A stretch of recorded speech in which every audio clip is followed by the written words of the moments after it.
कायेन वाचा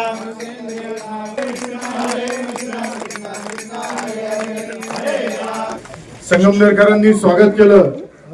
त्या कार्यक्रमासाठी आपल्या येथे राज्याचे जलसंपदा मंत्री आदरणीय आमदार राधाकृष्ण विखे पाटील साहेब असल, आमदार पडळकर साहेब असल, सदाभाऊ खोत साहेब असल, इतर सर्वच जलसंपदा विभागाचे अधिकारी कर्मचारी असल, सगळ्यांनी अतिशय चांगल्या पद्धतीने एक ऐतिहासिक असा ही यात्रा आपल्या आदरणीय विखे साहेबांच्या नेतृत्वाखाली मार्गदर्शनाखाली सुरू झाली। विशेष करून सांगायला आपल्याला आनंद होईल की काल त्र्यंबकेश्वर येथे सुरुवात होताना राज्याचे लोकप्रिय मुख्यमंत्री आदरणीय देवेंद्र फडणवीस साहेब होते। चौंडी येथून सुरुवात होताना राज्याचे उपमुख्यमंत्री आदरणीय एकनाथजी शिंदे साहेब होते। प्रत्येक मतदारसंघात आपल्याकडे संगमनेरला 5 वाजता यात्रा येणार होती, परंतु यात्रा आपल्याकडे रात्री 10 वाजता आली।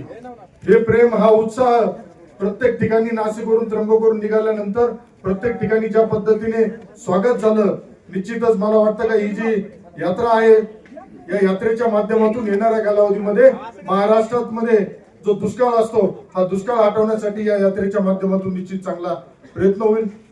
अहिल्यादेवींचा विचार वारसा असेल विकासासाठी आज आपण इथं आरती केली, या आरतीच्या ठिकाणी सुद्धा हे जे आहे हा घाट सुद्धा अहिल्यादेवींच्या कार्यकाळातील असल्यामुळे या घाटाला आपल्याला विशेष महत्व होतं।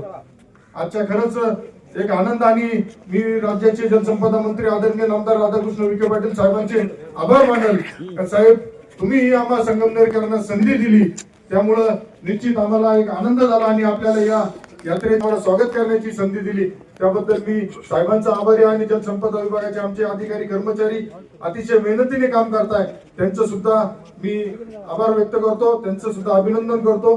पुन्हा आपल्या प्रवरामाई या प्रवरामाईच्या आता तिथून जल घेतलंय आणि हे त्या यात्रेमध्ये जाणार असून मी आता या निमित्ताने इथं जाहीर करतो काय येणाऱ्या पुढील कालावधीमध्ये 5 दिवसाची प्रवरामाईची आरतीचा कार्यक्रम आपण संगमनेरमध्ये सुरुवात करतो।